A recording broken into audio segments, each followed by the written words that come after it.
Hey guys, it's your brother in Christ, Weston. Thanks for joining me today. So today's article comes out of InfoWars. Let's get into it. Okay, so all things TikTok. Let's read here. It says, make a deal to protect national security. Trump prepares executive order to save TikTok. The 90-day extension is something that will most likely be done because it's appropriate, Trump says. So yeah, if you try to log on to TikTok, if you used it, then last night you would have seen that there was a message that popped up that said you're not able to log in.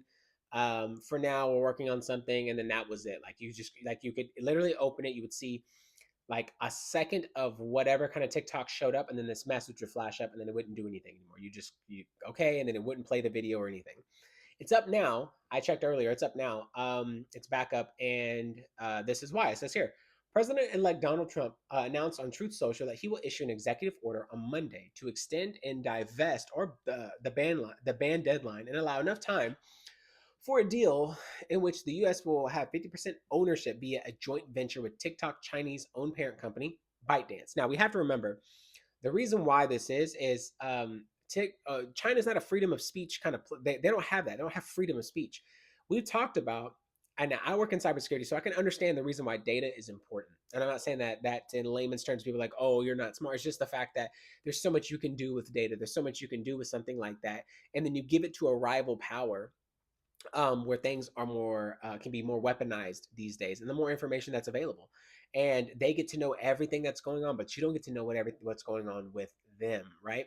So when's the last time you really paid attention to like Chinese news that's coming in that's not already filtered and gutted and edited and this, that, and third to try to represent China in the best light? That nothing's going on with their people, nothing's going on with sickness or health or riots or protests or anything good and or bad. Like all you're going to see is something good.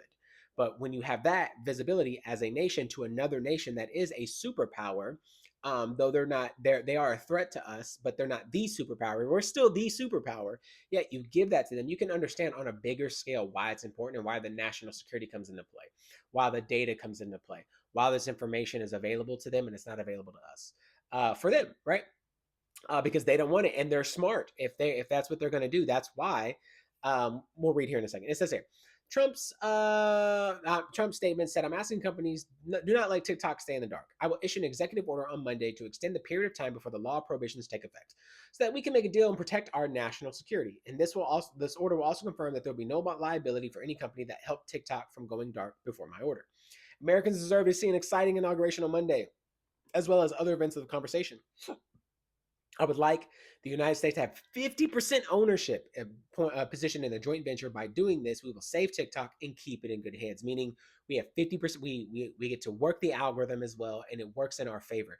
I still am on the full belief that America is not who we say we are as well, in terms of there are people here that we've talked about in terms of a Bible prophecy, in terms of a Bible outlook. That's what you're thinking. If you're an atheist, agnostic, or don't even care about any of that, from the perspective here that America is either Babylon, they are a part of the beast system.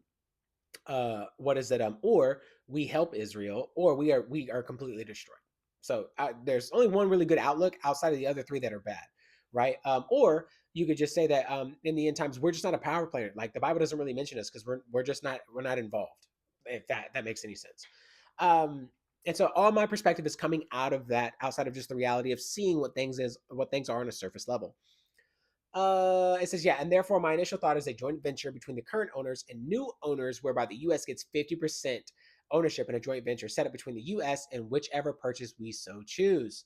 And then he says it right there. He already said that it'll create hundreds of billions of dollars. It says, by doing this, we save TikTok, keep it in good hands, and allow it to stay up.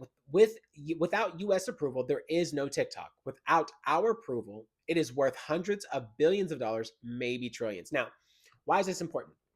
Because TikTok has changed people's lives, and I'm all for it. I have been using TikTok more this year than I have over the past 2 years.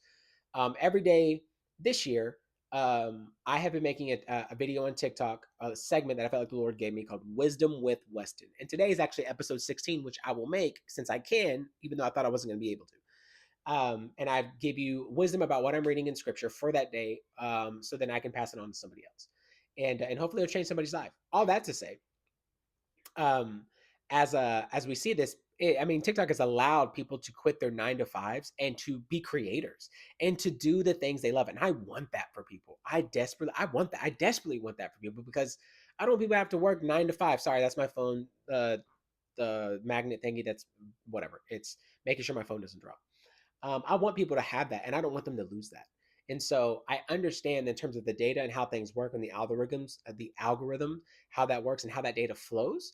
And that's just because I work in IT. I do it. That's what I do for a career. And so I understand how that information could be impactful and how you could use it, how you can manipulate it.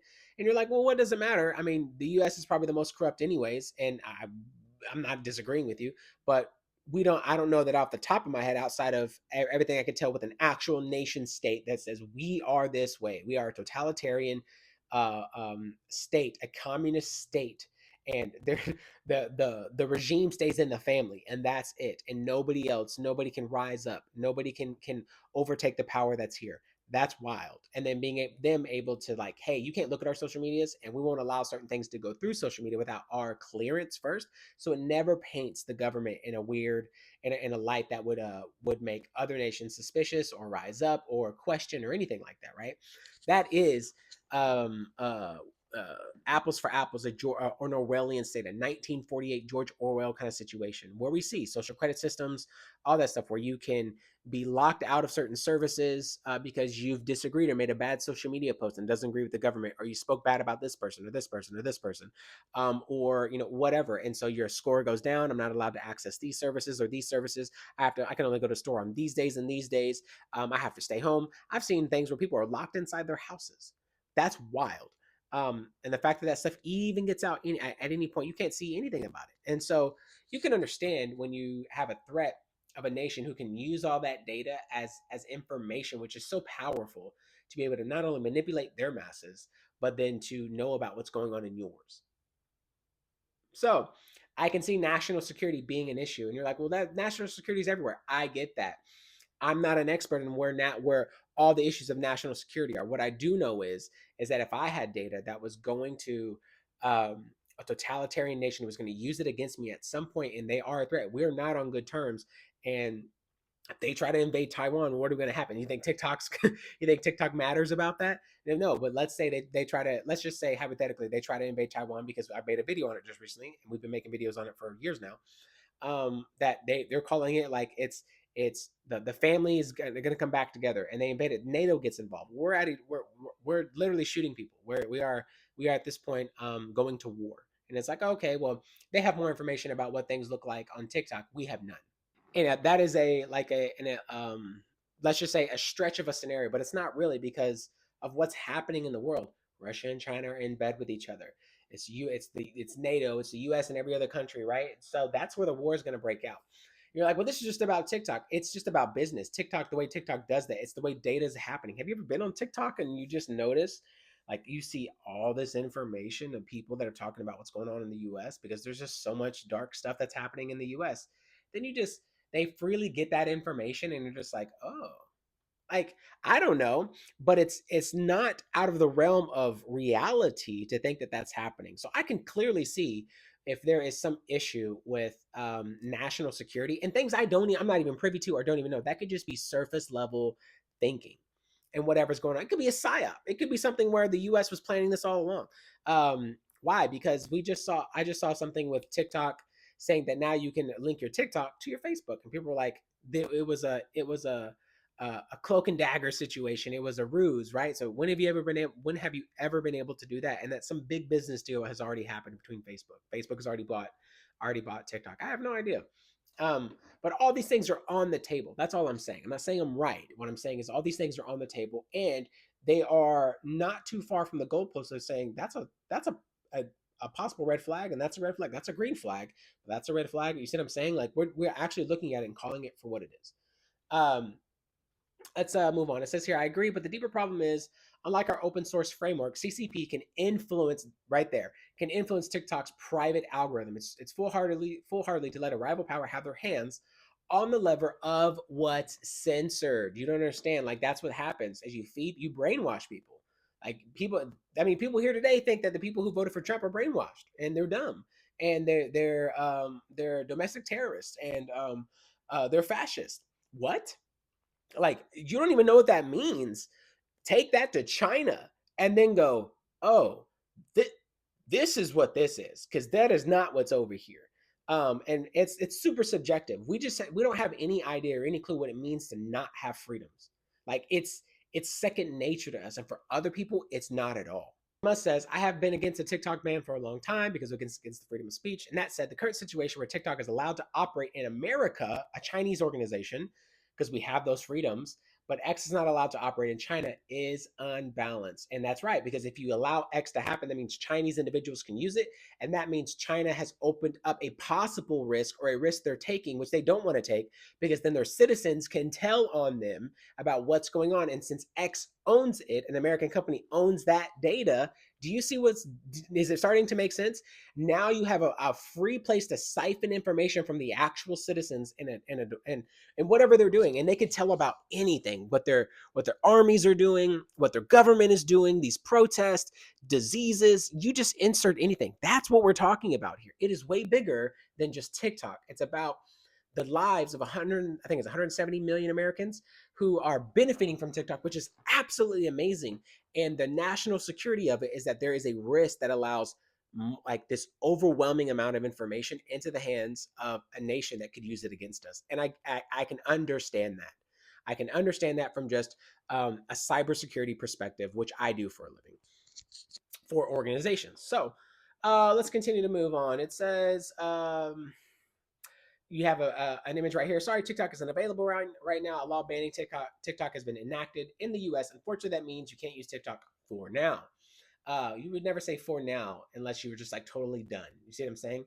We are fortunate that President Trump has indicated that he will work with us on a solution to reinstate TikTok once he takes office. Please stay tuned. That means something. They're talking. They are talking about something because they want money. Both sides want money. That's for sure. Let's just be very clear.